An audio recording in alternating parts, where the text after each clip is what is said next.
That's Toya. And this is Tech Beats and Bytes. We would like to thank the Knight Foundation, Unicorn Agency, Digital Grass, World Famous House of Mac, Timeline Brewery, Junction 2027, and Pop Soul. Right, and Cosmology. And Cosmology, Yes. yes. That's all of our sponsors and supporters.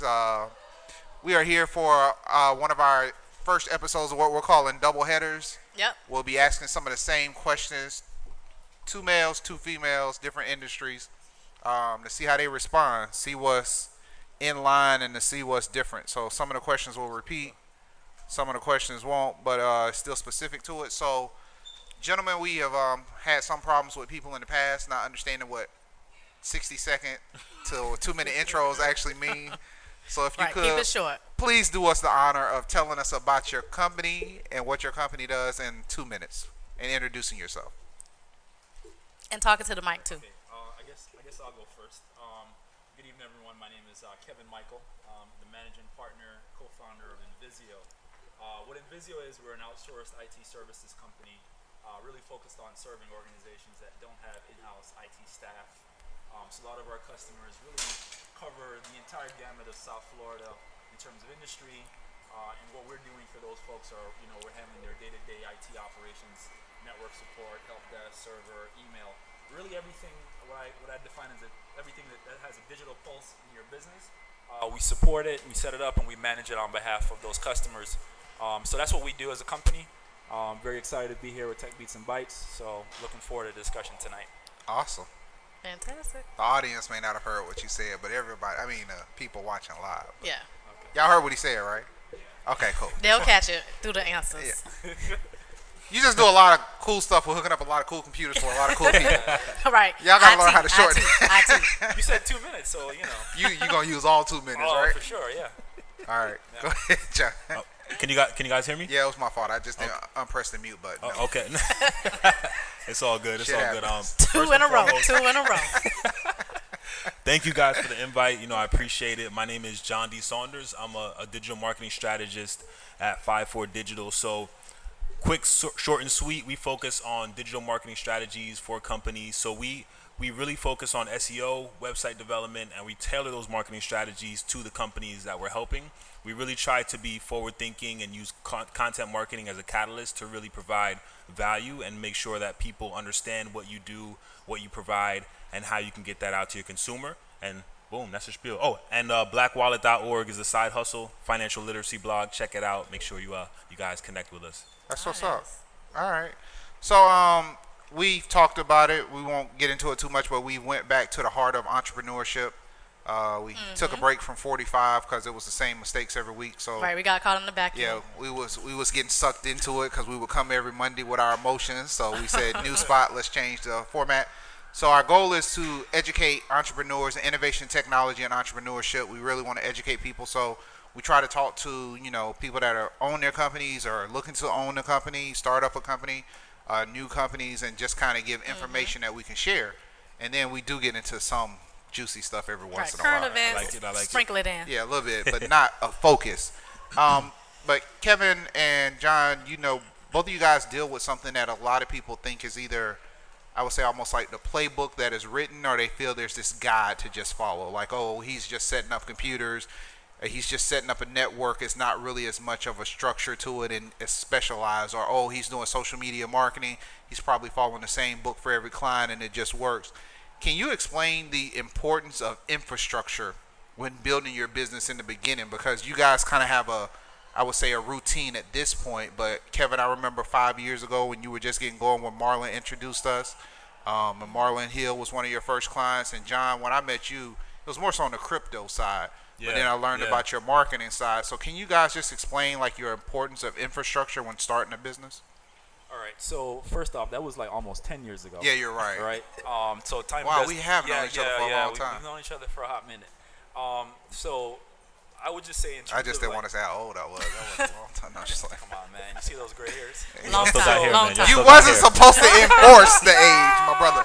Listen, y'all still got hair, man. Just be happy you got that. I'm sorry, man. I'm sorry. Anyway, so basically, I'll put it simply, right? Infrastructure for me is really about the bones, right? It's about if you're going to build if you're gonna construct a building, foundation and the structure, the framing, all of that was what really supports everything. So the same thing applies for IT, right? When you're setting up your business, what you really want to do is start off with technologies and platforms that are scalable, right? You want to select technologies today that as you continue to grow the business, you're going to be able to add more people on, add more customers on, and be able to use those systems to be able to build the processes that you need in your business around and kind of go from there, right? So it's extremely important that any business owner, when starting off, take some time to consider the operations of the business, how that's going to function, and then choose the right systems to go with their intended, the dream that they have for how they're going to build their business and serve their customers. Okay. So I'll just leave it at that. Some gems. Mm-hmm. Dropping bars. So my thing was when I started the agency, I was trying to do everything myself, wear multiple hats, and I think it's good to a certain extent because you want to understand every facet of the industry, right, or every facet of the company that you're running. But you can't scale without developing your team. Hold on. Let's go back to that because let's unpack that because some people don't understand. A lot of people think being lean is always doing everything on their own versus at least understanding different aspects of your business, but knowing there's somebody else with a better level of expertise. No, I agree. Be way 100%. more efficient. Yeah, absolutely. So my thing is, you kind of find out where your strong points are and leverage those, right? And then what you do is you go out and find people that have mastered other components, or you take components of work that you do on a daily basis that might be mundane or repetitive. You create a process via a video training or writing a itemized list of just everything that you do on a daily basis, and then train someone verbatim what you do. Because if you do that, you can teach someone a specialized part of marketing strategy that you've pretty much created and kind of help them develop their ideas. Because I like to look at a person more so not for the skills that they have, more so for the person, right? If they're driven, if they're hardworking, you can basically, in marketing, you can teach anyone anything, right? And if you can create a regimented schedule and a training capacity, then they're gonna run with it. Yeah, because then you're able to multiply yourself. Yeah, exactly. And especially when you're in the service industry, you only have so many hours in the day. Exactly. So to have automation just makes it a lot easier, and you're able to focus on other things instead of doing a lot of the more manual elements that come into marketing. Exactly. Can't change the clock. It's Yeah. only 24 hours in a day, no matter how you look at it. And 8 hours, give or take, in a workday, depending on what you're looking like. Absolutely. Depending on how hard you work, but that's all. That's what I'm saying. Listen, you heard what Bill Gates said. He said he's lazy. You know what I'm saying? Bill Gates is lazy, so he tries to create a process for everything. Yeah. You know what I mean? Yeah. And he's worth $75 billion or $80 billion or whoever knows. So what do your processes look like? Because I'm all about process. My background is project management, production. Yeah. And anybody who knows me knows that Right. I will sit there and be like, no, we need to at least put in some. No, make absolutely. this thing work and make it make sense. Which So- goes into what you were talking about when we had shared our notes Yeah. with John talking about automated marketing and internal training. Like, Exactly. what are the processes that you guys, or maybe let's make it more specific. What processes have they put in place to help the business grow? Right, and that work are Yeah. proven. Yeah, so like in my case, a big part of what we do is, we're managing all this IT infrastructure for clients, right? And so, some clients are small and very straightforward. Others are incredibly complex in terms of the systems and the passwords and all the information that goes with it, right? So a big part of what we try to do in our business is essentially try to democratize the knowledge about the customer, right? And the way we do that is by having systems that, clearly document information about every customer, what they have. So that way, our team is plug and play, right? So if someone joins the organization, day one, they have all the information at their disposal to be able to hop in and immediately serve a client, provided they have the foundational base of knowledge. So, for me, it's really about, democratizing information in our business so that anyone on our team can really step in and play that role that the customer needs. How big is your team now, Kevin? So we've grown to 7 employees. That's kind of where we're at right now. So a big small business. Big small business, yeah. I would say that we tackle large projects and we handle complex infrastructure with a very talented team. This is the time for you to shine because that. normally you're behind the scene. Can you tell us like some of your top 4 clients? I know them, but I just don't want to say them. Top 4. In size, not just because of quality Right. and money, but All right, size. so from a size perspective, one of the groups that we work with is the 50 Eggs Group, very influential food and beverage company here in South Florida. They operate like Yardbird, Swine, Spring Chicken, some of those brands. But people think of a food and beverage company as being small in terms of their actual operations team, but their impact is massive because they have over 600 employees just here in Florida, but they also have operations in Vegas and LA as well. So, we support all of their stuff. Another significant client we have is the Institute of Contemporary Art. We just did their new museum in the Design District. And so we've been basically a part of that institution ever since it was founded, really guiding their technology decisions, on a daily basis, but also strategically when they went ahead and did their new building. So those are some of our like two quick clients that I can think of off top that I could be here all night with the rest, but those are two. We'll bring you those back are so good you ones, can do that though. all night. That's a dope. Yeah, man. 50 eggs. Especially I mean, the they adult do. beverage. Yeah, that's big. Yeah. Nice. Yeah, so I'll start with automation, right? So one thing that I've realized in marketing strategy, one thing that I've realized is automation, especially with a small team, you can really be lean and you can be able to pivot and move quickly within what you're doing. So with us, we started out with just myself, and then we've grown to 8 employees, all full-time, all remote. And the main thing is we use a lot of processes within the agency to run that, right? So we use Slack for internal communication. Yes. Yeah. Everyone has Slack on their phone, Yep. on their desktop. We do check-ins twice a day. And then we also have all of our task management systems through Asana, and we have it automated to push to Slack when anything is completed. So I'm able to work with my team on a daily basis. And then another piece is, and this is pretty straightforward and pretty easy to implement, but one thing is any process that you know to a certain T, write down an itemized list and then create a screen share of you doing that performance. So one example is our blog action guide, right? It's 6 steps where you can actually share your blog on different platforms like Reddit, StumbleUpon, and we have like 4 others. You guys can actually download it for free at johnDsaunders.co. Shameless plug. But, That's right. Drop it. That's what you're here for.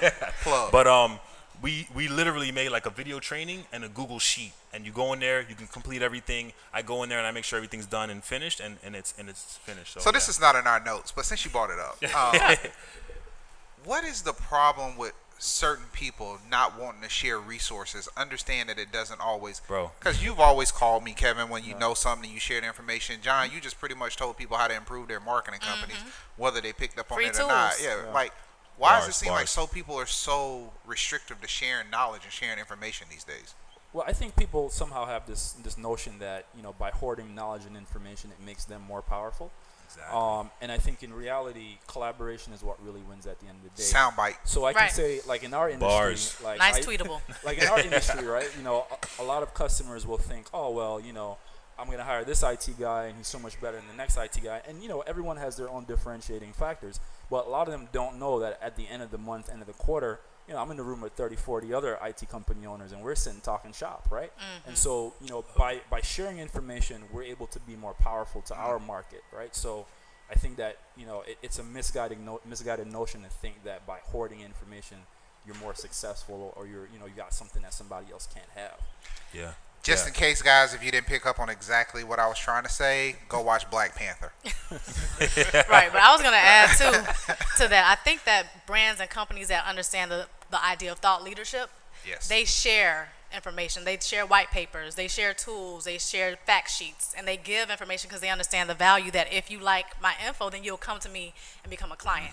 So I think that we as a community, we just have to get in that mindset of that it's okay to give some stuff away, because then they'll come. That's like bait. Like, go ahead, take this little bit of cheese I got. The power of white papers and small results just to share a little bit of knowledge. Write an article on Medium. Get out there and share your information. No pun was intended with the white papers, by the way. That's actually what they call it. No, they call it white papers. No, it is what it is, right? And I agree 100%. I feel as though, if you ask me any question about marketing, I will give you the exact strategy that we've implemented, because at the end of the day, like you said, at the end of the day, you're not afraid because people are too lazy to actually implement it. You're positioning yourself as a thought leader, right? So a lot of times they'll go and they'll try and do it, and they'll be like, "This is too much work. I got a business to run. I can't deal with this. Let me go." Hire." Exactly. Yeah. 100%. Another thing I would just add to that quickly is, like, all of us have different audiences at the end of the day, right? The people that I can reach and touch are a lot different from the people that you might be able to reach and touch. And so, if I'm able to help you build your audience, I mean, that's not necessarily competition, Right, because that wasn't a client you were seeking anyway, right? Yeah. So, it's important that we get away from that. Yeah. The conversation's already starting to head in this way, but what would you recommend to a company that's looking to expand their business using technology? Oh, wow. Yeah. You want to start that one? Oh, yeah, I thought we was just going to have Look. discussion. Okay. It's time to get in. We trying to learn. I'll keep it simple. I I think like John touched on a lot of really cool stuff already, and I would say that we live in a very interesting time because there's so much technology available to us. A lot of it's free, and the rest of it doesn't really cost that much if you think about it, right? So I think for any business, I say for me, you gotta master the basics, right? For especially when it comes to technology. So just even having basic stuff like getting a professional domain name, like buy a domain name. Don't try to do business from your Gmail account. Thank you. Thank you. You know, it doesn't give the right impression, right? Right. So start with the domain name. Keisha Big Booty 88. Let it go. Let it go. AOL.com. You know, And then you send a professional email. Greetings. you know, Email me back at. So yeah, go ahead. no joke. I still get people on AOL.com email addresses. Real talk. But you know, start there. Sorry, my bad. Start there, and then pick a collaboration platform that has email at its center. So Right. there's only two great options out there. You're gonna go G Suite Google, or you're gonna go Office 365. That's a great basis point for you to start Office from. is really good. Office 365. Start there. Get that together. Then think about your data. Like, where you keeping your data? Is that data secured? I still see people on Facebook saying, "Man, I just lost all my contacts." Like, really? It's 2018. Right? How is that Like, still happening? How is this still happening? Are when you there's using a so floppy many- disk? Exactly. What is Like, that? like, Zip drive. Right. get something that backs your data up. Make sure your data is secure, because at the end of the day, the statistic is that pretty much 80% of businesses that lose their data go out of business in 6 months, right? So Wow. imagine you lost all your information about your customers tomorrow. How would you be able to Recover. from that? Yeah. Right. So don't get caught in that situation. So, with that being said, John, I actually want you to answer a different situation because you got into crypto at one point. But sometimes telling somebody how to market their dream is a hard thing to sell. And some people think if they can't sell it, nobody can sell it better than them. Actually, one of my closer friends, and she's just starting her business, the craft accountant, Lee Betsy, excuse me. She specializes in doing accounting for craft breweries. And to me, that makes a lot of sense because they move a lot of money around. Yeah. And you need somebody to be able to track that. And there's a new one popping up all the time. Exactly. And so I was like, when she told me about it, I was like, yo, you got to do that. You got to go for that because that's a great business, especially if you can specialize it. So how do you guys, and this is more so, also shout out to Goody Marketing, Goody Therapy, Joey, because Joey does Founders Therapy, and some of these questions are kind of the questions Joey would ask. How do you expand an idea into an actual belief system of revenue? Some people have that insecurity of taking an idea and actually transitioning it into a business. Both of you guys are now successfully running businesses, and Kevin, yours is 10 years plus. John, I'm not sure. We'll be 4 years in May. What was the steps, if you can think of like the top 3 things or maybe the top 2 that took that idea to an actual business? What pushed you over the edge?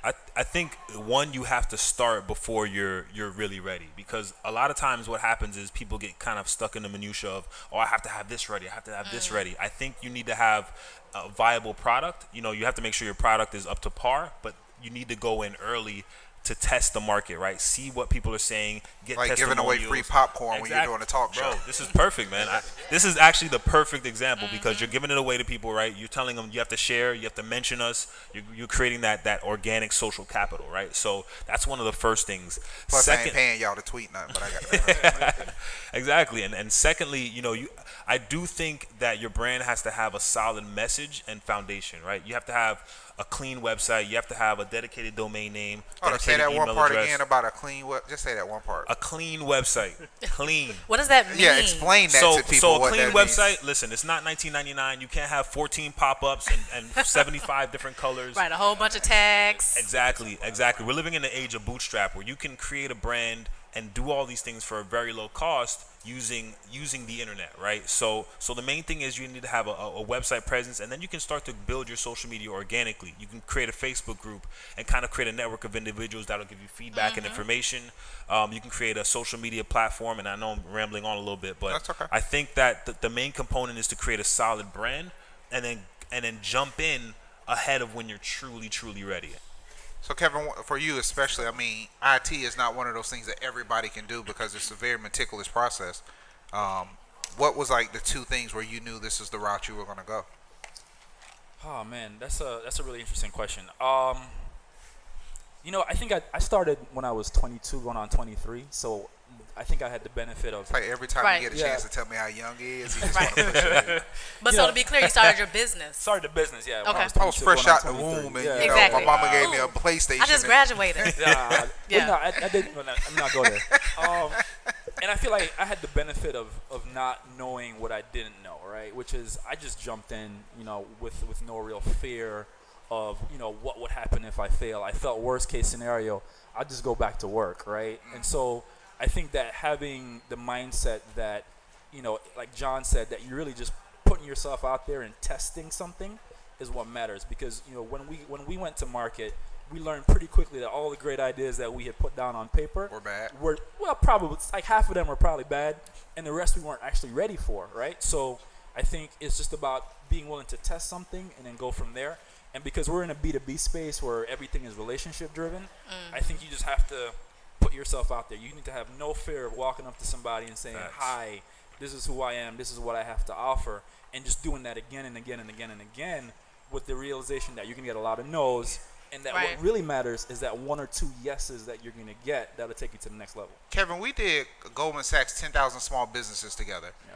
Since you've left that program, what's been your X percentage raise in the amount of revenue that you've made in the last 2 years? Right. So we've actually gone up 200%. That's what's right since the program, and so we're basically tripled revenue since we left the program, and that trajectory is continuing. Right. So. And yourself, John, what have you done in the last? Because I know crypto kind of shifted in.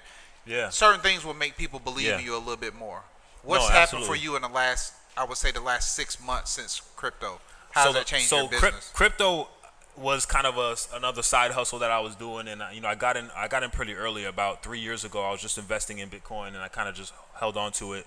And in the last year, I just invested in some altcoins. Altcoins are just other coins like Ethereum, Litecoin, QuantCamp, and Neo. But essentially, I sold most of my Bitcoin right before futures hit, and so right now I'm invested in like 6 or 7 coins and a couple ICOs. So that's pretty much it with cryptocurrency. So will it work or will it not work? I think has the flight of crypto leveled out at this point? I don't think so, man. I listen. Everybody knows about the underlying technology behind cryptocurrency. Blockchain is where it's at, right? That's what everybody says. Ultimately, I'm just going to wait it out, man. You don't know. Ultimately, you don't know. It's really taking a gamble and seeing what's going to happen, but I truly believe in the technology behind it. And I feel like the true cryptocurrency, like Bitcoin, is nothing compared to what's going to come out in the next year or 2 years. And I feel like we haven't seen that cryptocurrency yet. Yeah. So CNBC, they have like a Bitcoin watch monitor on screen. Yeah. And it's always about, they're trying to predict the cycles. Do you get caught up in the cycles? Do you even pay attention to them? Or you just like let it ride I'm just in? In the beginning, I was addicted. I'm like looking like a day trader, just pushing the button, refreshing like every 2 seconds. Now I'm just like, you know what? I let it ride. I look at it once a day. Okay, because the main thing is you want to invest what you're willing to lose 2 times over. Yeah, that's it. You never want to invest in cryptocurrency if you don't understand the markets and you don't understand the fundamentals. Say that one more time. That's another sound bite for people to understand. Yeah, you only want to invest. I think people should understand that's not just for crypto. That's almost for any investing period. Exactly. Yeah. So my main thing is, you know, invest what you can lose 2 times over, leave it in there, and then just see what happens. Because essentially, it's a gamble right now. Yeah. And I would add to that, just invest in what you understand. Exactly. Like that's a very really key point. Yeah. Blue chips, man. Blue chips are. That's a very key point. So guys, we don't really do. We kind of got away from our quick 6, but it's a chance for us to ask certain questions and for you to kind of respond in a rapid manner. Try to keep it around 2 sentences. It's not even 2 minutes, just 2 sentences. Okay. I'm gonna go with you first, Kevin. How do you feel is the empowerment of impact of what you're doing with your last Monday gatherings? How's that changed you and changed some of the black men around you for your last Monday gatherings? Wow, we didn't even touch on that, Mike, but you're bringing it up. That's what I do. It's called reporting. All right, so a shortcut to this is I help other black male entrepreneurs succeed. That's the shortcut. It's creating more wealth for all of us and more opportunities for collaboration to build wealth. End of story. So that's just a plug for Kevin. Kevin does an event. I don't know if it's collective. I don't know if you have to get a secret invite. I was honored enough to come, but I would just say all black males. I think it's very empowering that you do it with black males because you know sometimes we have the aspect of being macho and we don't congratulate each other enough or just tell each other we're proud and we're supporting you. And to me, it just felt like a club of reinforcement. Like, yo, don't give up. It's a business brotherhood. That's the way I look at it. Yeah. Very good. So it's almost like a business fraternity in some No, that's sense. awesome. So that's really cool. So I'll go next. SaaS, software as a service. It's trending now. You seeing events happening about it, conferences. Are you taking advantage of it, or do you see it just as a trend? And it hasn't been. It's been around for a while, but for whatever reason, it's being talked about now. It's very popular now. Yeah. I would just say that if you take the S away and you just keep the AAS as a service, that's where the economy broadly is going, right? I mean, almost everything you consume is on a subscription. Y'all have to Google that part of what he just said. So, I think it's not going away. It is the reality of life in the time that we live in. You pay Netflix every month. You pay Google every month. You're paying somebody every month for something that you're getting a service for. Right, Amazon because companies, Prime. at the end of the day, companies need sustainable revenue models, and consumers want to have good quality service and products. So I think that's the one that creates the best outcome for both consumer and producer. Okay. So let's, John, you've been ahead of the curve with certain things. I know when you were initially talking about crypto last year, wasn't nobody paying attention to you. And I'm sure a lot of people wish they would have. I'm sure you get those texts like, I wish I would have listened. Yeah, man. It's the hardship of being an industry leader. How do you make the new feel cool and make people believe in you? Listen, man, that's hard because I've been a nerd pretty much my whole life. But being a nerd is cool now, right? So technically, when I say something, people listen now, right? So the glasses help, Yeah, exactly. And these aren't really prescription. So oh, you're not flogging? A light prescription, but no. I think staying ahead of the curve is really kind of, you want to look at the trends, but you also want to kind of create your own path. And then I feel as though people kind of gravitate toward your authenticity, right? So you want to be your real self. You want to be true to yourself. And I think when you do that, people will gravitate towards you even more because they see that authenticity and that realness in you. So my main thing is just providing value, providing free value, actionable value that businesses can actually use and leverage, and just going by that mantra. Definitely more than two like sentences, but yeah. I mean, it works out. So you want to close? I was counting in my head. Like, that's so we all know today is all about women. Hashtag International Women's Day. Yes. What does it mean to you? Oh man, that means a lot. First of all, my grandmother is a immigrant from Barbados. Came over here with 4 kids, my mom being one. My mom, through a lot of hardship, got her bachelor's, got her master's, become one of the top teachers in South Florida. So I look at her and of course I'm super proud, and I feel like women are essentially the foundation of everything that we do. They're our lifeblood, and I don't want to get teary-eyed, but you guys are amazing. My wife, my sister, just truly influential women in my lives, and I appreciate every one of you. All of you out there too, so that's appreciate right. y'all. That's all right. Feeling the love. Kevin, we're gonna let you at least close out something. No, don't mess up. Go ahead. No pressure. No pressure. No pressure. Look, we celebrated International Women's Day today in our office. In fact, right? We have one woman on our team, and she runs everything that we do. And so, for me, International Women's Day represents the reality and the truth that we have denied for so long, that women do in fact run this world. Better tell them. You know what? That's a great way to end it. Good job. So, guys, we're going to take a quick 2-minute break as we change set to bring up our next guest. But please, let's give a round of applause for John and Kevin. Yes, really appreciate thanks for joining us, guys. Thank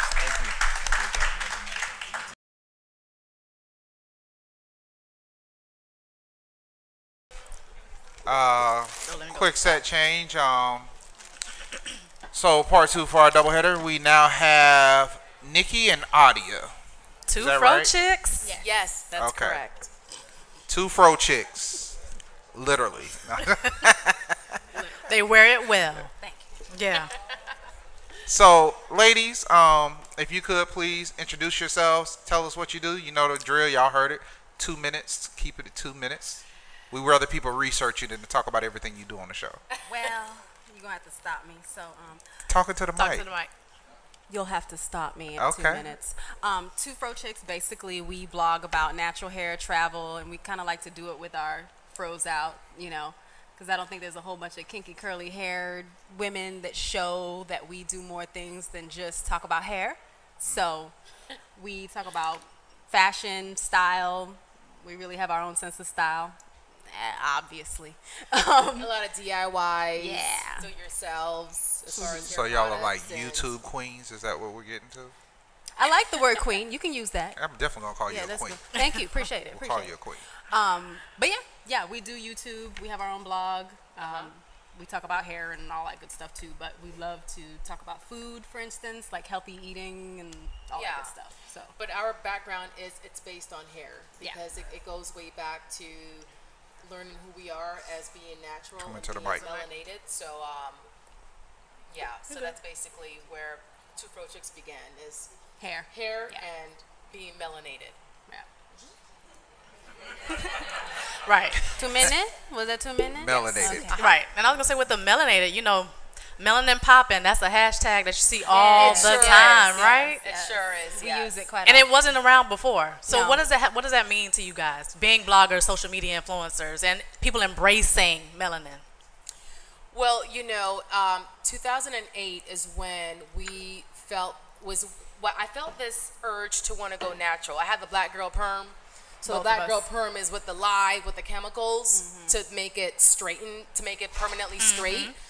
And 2008, I had this just yearning to want to go natural. And then my bestie here, Audia, I would talk to her and I would say, hey, Audia, how about if we were to go natural? How would we look? How would I look? Would I look like Angie Stone or Erykah Badu? Like, how would I look if I were to go natural? And she was like, I was like, girl, we not doing that. I'm pursuing acting. If I dump my head in the water, it's going to return. Nah, we not doing It's that. going to shrink. It's going to turn back curly. And we can't be trying to be curly with straight hair. Nah. Yeah. So we were just kind of like back and forth between 2008, 2009.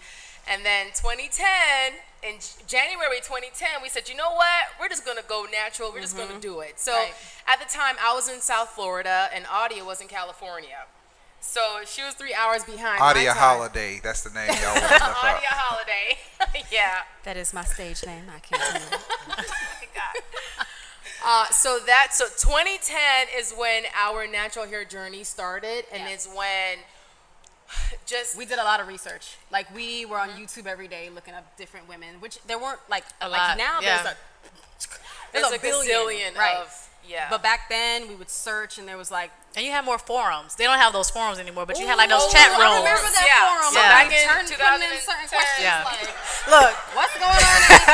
So back in the day, Planet or something. So when you on your own show and you learn it.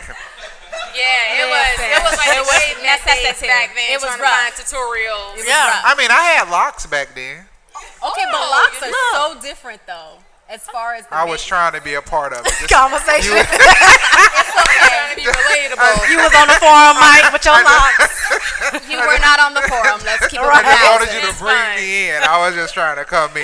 It's okay. It's okay. It's all right. I'm gonna sit here and keep drinking my beer. So since we you drink that beer. So I'm gonna bring some of the questions in from the other panel. Let me just find one. So this will be another one. The hardship of being an industry leader. Okay. Yeah. How did you make something that was new cool? Like, even though having a fro wasn't really new, it was just more of a cycle because, black exploitation, the 60s and everything else. But that was more still, some of that was still a blowout fro. That was still people actually taking a blow dryer to their hair and everything else, the high top fades and all that stuff. How was it going through that transition of trying to make going natural with society's views? How was it being a forefront leader in that area? I feel like we just I had one question. I might be done, but this might be it. Take that one and run with it. I feel like we were just ourselves. We just allowed ourselves to be comfortable in our own skin, and it felt great. You know what I mean? Like we had perms since we were 13. I was 13. Yeah. So that being said, when we went natural, it was like, well, screw what y'all think. I need to be who I am, who I was made to be. Like my hair, the way it grows from the scalp. Yeah. This is not a trend. You know what I mean? This is a movement of us being who we are. And it brought us closer to that is powerful. Yeah. And it brought us closer. Me being who I am, it's not a trend. It's not a trend. Yeah. And it brought us closer to our roots. Like I don't even think we were prepared for how much it would draw us to our roots. It just opened so many doors about learning about like our ancestors, our heritage, our culture. Yeah. Like, so now when guys walk up to you, are they automatically assuming that you're vegan and you into Buddhism and stuff like that? I mean, I was vegan with a perm, so all that don't mean nothing. Like, But you're right. But there's assumptions that come with natural hair. You can have natural hair and still be hood and ratchet. Okay, people get them dead and twisted. Like that don't or mean if it's nothing. too low, then you're a lesbian, or you know what I mean. It just becomes a whole other. I had a mohawk. conversation. I had a mohawk, and I had lesbians looking at me. I'm like, no, the JJ's not in the question because I shaved off the side of my head. It's okay. You know, for me though, like I was a bit insecure. I know I am so blunt. I'm sorry. It's cool. I didn't warn you. I didn't warn you. Not really, but I mean, it's all right.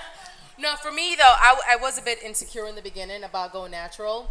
I work within media, and at the time I was at a company, and they were all conservative, and it was an all boys club, and I had the black girl perm.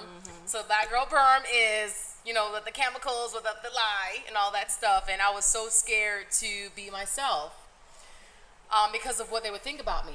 So anyways, along the way, I decided to just big chop. Are you guys familiar with the big chop? So I tried. It's when you cut it. Let's back it up. I got it. I got it. I was just seeing how many dudes were saying yes. We're not gonna skip that step. We're not gonna skip that step. Okay. Let's talk about it. Let's talk about it. Let's go ahead and lay this out. So I'm gonna need another drink. Where's my drink at? Right, basically. So we talked about, you know, big chopping, and we're like, okay, fine, we're going to transition. And it's transitioning, meaning that we're going to let our natural hair grow out, for those who don't know, and then slowly snip off the permed hair, because it doesn't go back. You perm it, that's it. That's it. Okay. That's it. That's it. Okay, I got that part. So, so we came to that conclusion. We're gonna go ahead and transition and let it grow out. And there's a moment where I was like, I'm not doing this, because I knew that my hair, them two textures don't go for me. Okay, like trying to no. I think back and I'm like, what were you thinking? You should have just chopped. So did y'all do it at the same time? We're gonna get to that. We're gonna get to that. To do this together as a support system. So we're cross country. Huh? No, there was no punk out. I just chopped it off. I was like, I'm not doing this. So I went in the bathroom. Right. I didn't because I knew it was gonna happen. So I went in the bathroom. I put some cholesterol. You know about the cholesterol, ladies. You know about the cholesterol. I put the cholesterol to try to help the textures just kind of be a little softer.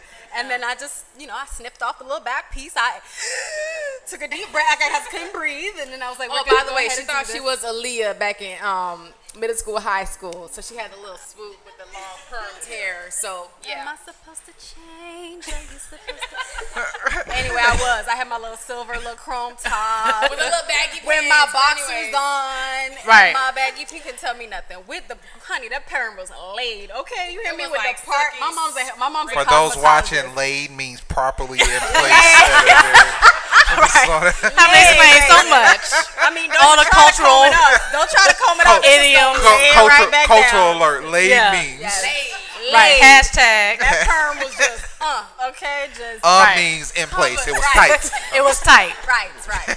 It wasn't moving. Yeah.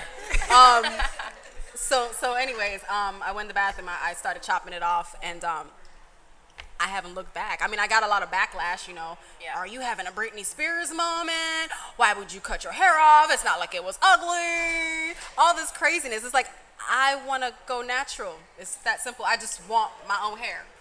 Yeah, I remember cutting my dreads because I couldn't get business anymore. It was starting to hurt. And that's messed up. And that's real. Like, that's not, like, if people think that that's like, oh, that's not true. No, it's real. And it's not fair. Why can't you lock your hair and be professional? Why is that a thing? And I didn't understand it. And then, like, I started watching the news. And, like, 7 black men would be arrested. 5 of them would have dreads. And I was like, that's where the stereotype. Because when you go into D.C., business professionals in D.C., because when I had dreads, it still wasn't really cool to have dreads. As I say, I had dreads before Lil Wayne. Right. That's when a lot of people started growing dreads. Yeah. And y'all know when Lil Wayne y'all know. Okay, you know at 16, he ain't had no dreads. It was all dreads. The question is, if you have dreads and you're melanin, I mean, are you perceived differently than a Caucasian that have dreads? I mean, I think they're different. No, you know what? I think perceived the same, but judged differently. Yes. Yeah. Perceived the same. They assume both of us are smoking weed and everything. Exactly. I was just you may be a little Rasta. But you're in the Bob Marley. Right. Yeah. Right. It's like, bro, I don't even like smoke. That's not what I do smoke in Jamaica though. But just saying. But it comes with baggage. It comes with baggage. It was just too bad, and it was it's not right. It's not fair. Yeah. It has no foundation. Well, I feel like if it is a Caucasian, more European person with dreads, they're seen as artistic and. So let's get into that. More free flowing. But if it's a melanated person and they smoke weed, they're not educated, or you may be a little hood. Or you going drive. Top of the notes. That's not right. Yeah. I never say that word right. So won't you? Eclectic. No, not that one. Hotep. Yes. What'd you say? So. You want me to phrase it? Yes. Okay. So Mike's question is about what's sort of happening, and I think that this also taps into like the whole conscious community. So the eclectic versus the hotepers. Okay. So you have a lot of people who are getting into the hotep, my queen, and everything versus more of the eclectic style. So you want their opinion. Yeah. I just want to know viewpoint. How you guys feel about that being naturalist, I would say.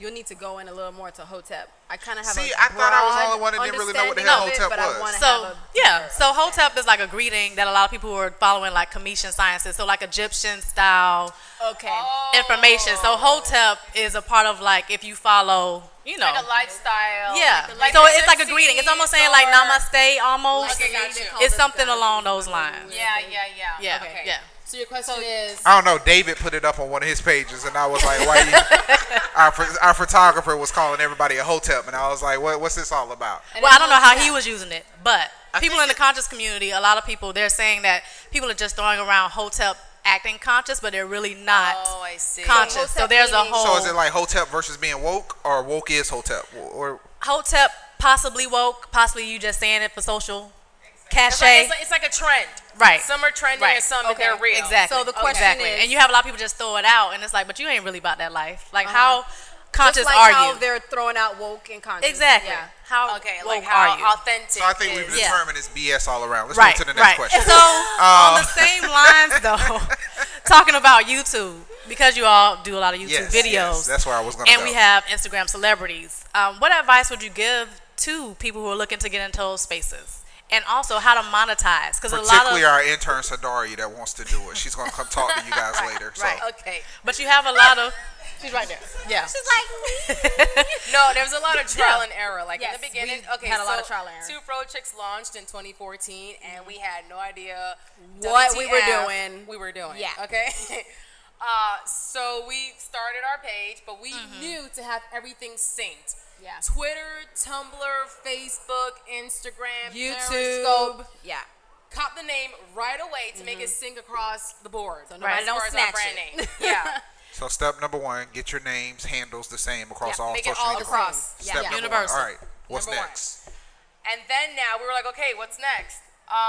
Let's start posting. Yeah, we were like, well, what do we want to talk about?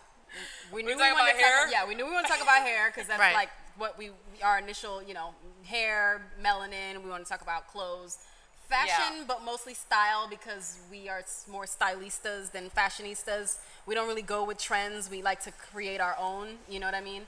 So we knew we wanted to talk about that and just, what else? Okay, so food. We want to talk about food because we have knowledge and information about diet and what's healthier to eat and how you can maneuver around eating healthy and live in the world that we live in.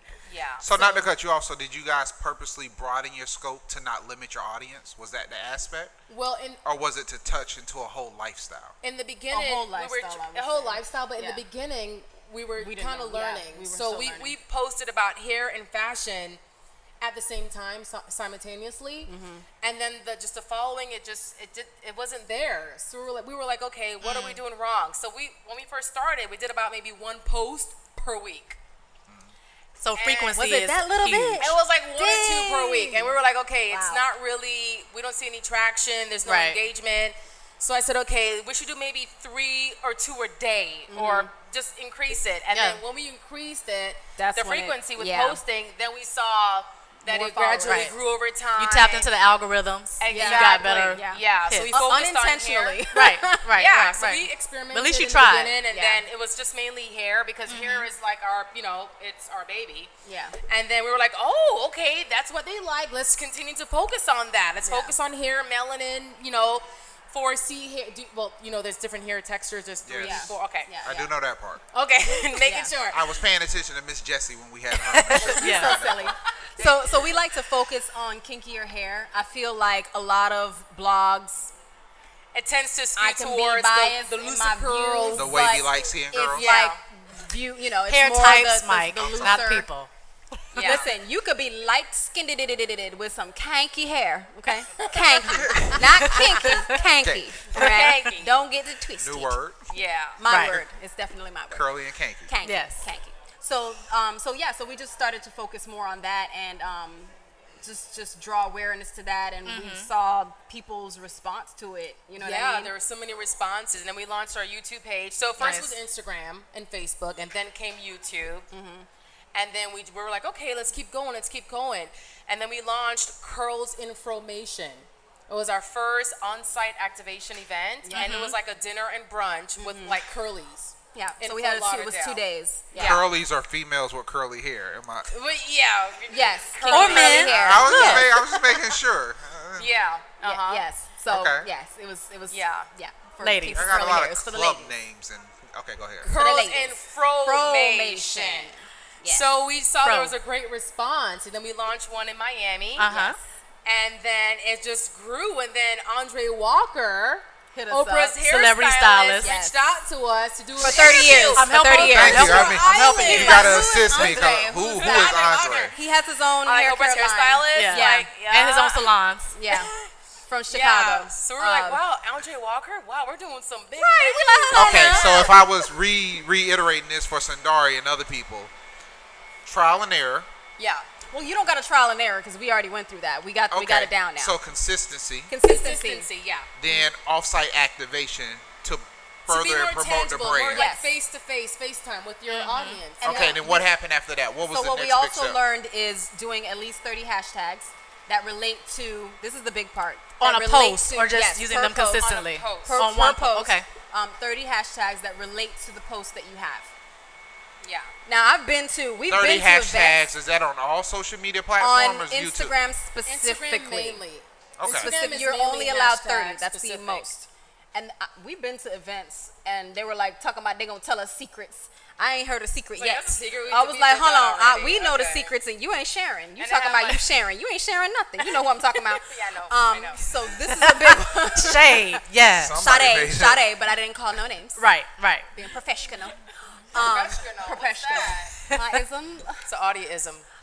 So Yes. anyway, I need to have take my notes to have this interview. A whole lot of extra going they didn't on. warn you. I'm sorry. No, not at all. so sorry. I should have listened in earlier. Yeah, you should have. You'd have got a warning.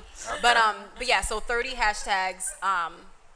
That's the cap. You can't do more than. I mean, you can now do more than 30, but they'll let you know that you can't promote it because they got more than 30. You know, they're doing all this. So are we craziness doing? now. Hold on. Are we doing 30 on Instagram, Instagram. YouTube, or just We Instagram? repost. They're different. Yeah, They're all different. Instagram So- is the one that's 30. Okay. others aren't. So Yeah. what? Twitter like 5. What about Facebook? You can know have what? more on Twitter's Twitter, I not think. okay. So we learned over the because 2014. I'm is trying when to share the 2FroChicks secrets with my launched. people. Right. Okay, so based on our experience, That's all we care Instagram about, is yeah. number one for us. It's visually engaging. It's instant. Just had that Works with conversation in bloggers. the meeting. It's tangible. And then for us, second, I would say YouTube because of the videos. Yeah. And then Facebook, and then Tumblr. I love Tumblr. Tumblr's kind of like right after YouTube. Instagram. Instagram, Tumblr because it's visual. Then YouTube. But Tumblr is much more for fashion itself, though, in general. We have about 30,000 followers on Tumblr. Yeah, about 30,000. So Tumblr's it's really growing. similar And to our Instagram. email inbox, it's like it has so many different can't. questions. We can't even keep up. But it's Yeah. Instagram, Tumblr, then YouTube, Yes. Facebook, and then Then- Twitter. yeah. And what about your website? Yes. Like where does your website fit in and everything and your branding? So as far as our website goes, we're still building because we have to basically migrate everything from our YouTube channel and our Instagram, because Instagram is mostly where we post from, onto our website. So that takes a little more work and having someone to Right. pay attention to that on a regular basis. Yeah. So that's something that we're working on to build more, but traffic goes there from our Instagram because we have it connected, basically. This may be a little personal, Okay. but I hope you guys can answer. Personal on a business level. Okay. Have you been able to monetize this platform at this point? Yeah. Yes. We Okay. have. Hold on.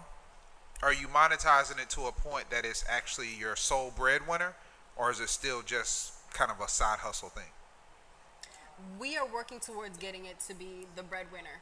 We could have it as a breadwinner right now, but we got full lives. We got full lives. That's a good It's answer. not like, oh, well, And it's I'm a real in answer. college, and so, you know, well, and when I'm not in college, I can do that. No, we got full.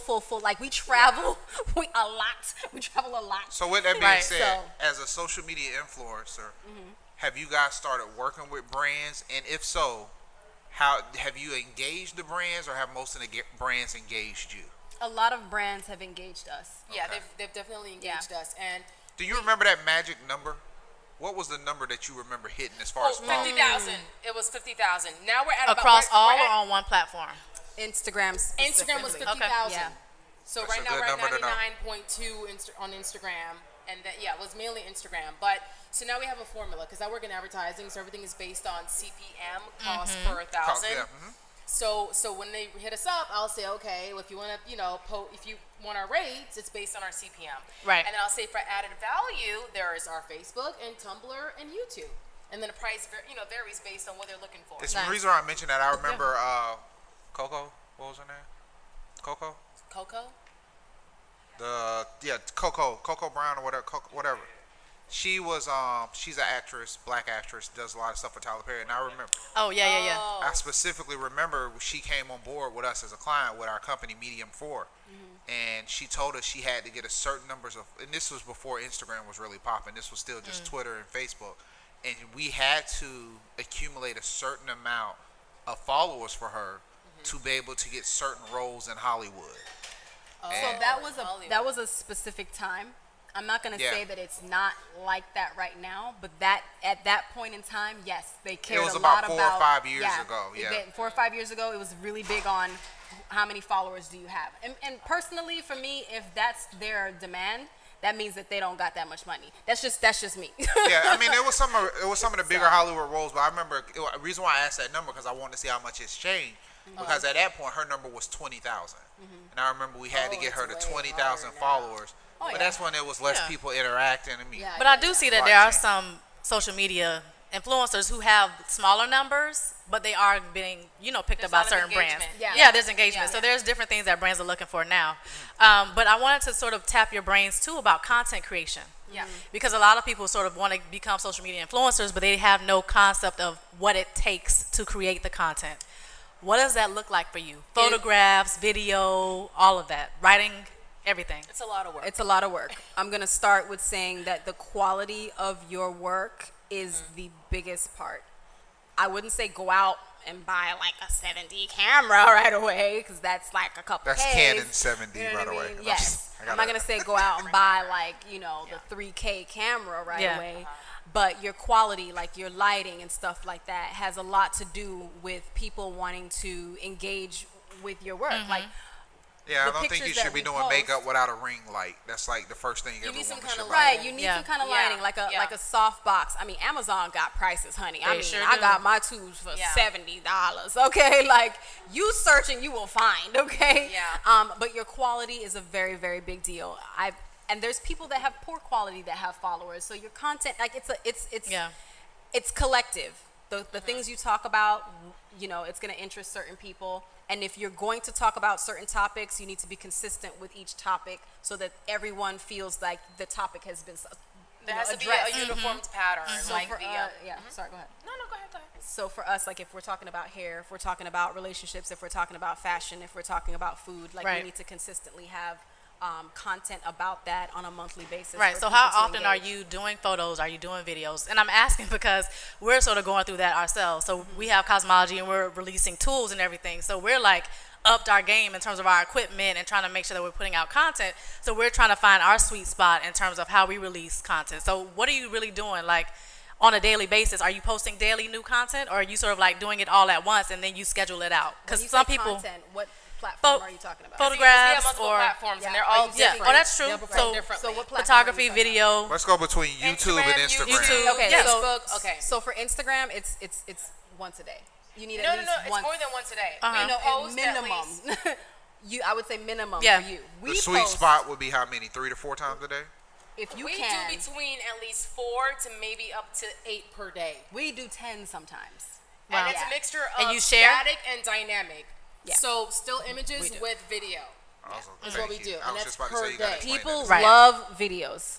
They love videos. You will get videos that will have tons of views and maybe not as many likes, but you'll see that it got like a lot of engagement. Right? Now YouTube will maybe be about once or twice a month because YouTube takes more time. You got to edit. So for me, I would say that you need to do, if you're going to do a bare minimum for YouTube, if you want to be consistent, because YouTube is consistency. Yeah. So once a week is really YouTube. I mean, we're not really doing that right now, but once a week is once. And it's funny because we, even with our content, we've started doing our bites and rewinds, and we try to get to the point of taking little sound bites because everybody can't consume 45 minutes to an hour of content. 5 minutes. So let me tell you what we do. What we do is, okay, so we have about let's say 60 videos on YouTube. Out of the 60, there's about like 10, like a top 10 with like over 500,000 views, 30,000 views, and so forth. So with the top viewed content, we'll repost it on our Instagram to bring our new followers back to our YouTube page. Okay. So that's one thing that we do. Yeah. So with the top videos or with the less top videos, we'll just kind of do like edit that video down to like a short form video, post it on Instagram as a teaser, and then say, hey guys, new video up, visit, blah, blah, blah, blah. Check out the rest at and then our blog. Our new follower will then think it's new and then visit like our YouTube page. Gotcha. So it's okay to recycle. Right. Create a feeder pattern. Previous content. Yeah, it's okay to do that. That's a good thing to hear because that's probably, we have some very good content that can be recycled. Just recycle it. Yeah. We have new followers every day. Yeah. People who missed stuff. People are listening, And they missed it. So we're going to do, it's like our last 5 or 6 minutes of the show. So if you can, these responses will be a little bit shorter, but we just got a couple of questions we want to run through. Now that you're reaching into, I would say, the empowerment of black queens and women embracing their naturality, how do you feel with the value of empowerment, knowing that this content has helped some other women feel more comfortable and overcome some of the hurdles you guys overcame with first doing the big chop? Well, oh my goodness, for me, using the words, so much. Like I've spoken at different high schools, middle school. I'm speaking at FIU, and I had no idea that my movement would have this kind of impact on people my age or younger. So it's or older, older too. Like my mama. No, but it's a really good feeling. It's a really good feeling. So I can definitely say like this platform has helped me to speak to others and motivate them and encourage them and know that, look, we have each other. We are who we are. Let's embrace it. So it's definitely helped me help others in that way. I actually got a message today from someone that told me, you and Nicky have really inspired me, made me more comfortable in my skin. She sent this long message. I gotta send it to you. She was like, you and Nicky have made us feel better, made me feel better about myself. I felt really skinny and stuff like that, and now I'm like more open to who I am and my hair and all this stuff. And when I see stuff like that, women empowerment and melanin is our focus. So anyone that we touch, that's gonna feel amazing. If I can make you feel more comfortable in your own skin, rightfully, as you should have been to begin with, if I can help you see who you are, hell, I'm here doing what I'm supposed to do. So that feels great. So I know you all recently did a rebrand. You came out with a new logo. Yeah. Yes. What does that mean for your business? I feel like it solidified it. Yeah? Yeah. Because it's like, well, you don't even need to see our face. Boom. You know what I mean? There's that logo. Well, now we can definitely branch out and we can have like merchandise. Yes. So like mugs or T-shirts or purses, which is coming. Yeah. So now it's like an extension of who we are. Awesome. With having that logo. So, since at what point did you guys know that it would generate revenue, or at what point did you know this was something to turn into a business? I think that was always our goal. Well, really. Well, for me, I had no idea. I was just doing it because I want to inspire like my melanated sisters to be who they are. Like, and then it just gradually just flowed and it just came, and we got like a lot of emails and hey, just inquiries, and we were like, oh, okay, they're interested in us, and I just flowed. I knew it was coming though. That's because you was already in Hollywood. I manifested my destiny. I was like, come on, where the money at? Talk to me. So, but no. Go ahead. No, that's all. So, # International Women's Day. Yes. What does that mean to you? Oh my goodness. So much. So we're Jamaican, and what's going more fire. More fire. But my pato's not that great. Your pato is fine. Your pato is fine. Caveat, disclaimer. Don't worry. No, but just going natural has want me to learn more about my background. And I learned that my great-grandfather, he's Afro-Cuban. My great-grandmother, she's Syrian. And I'm like, dang, okay.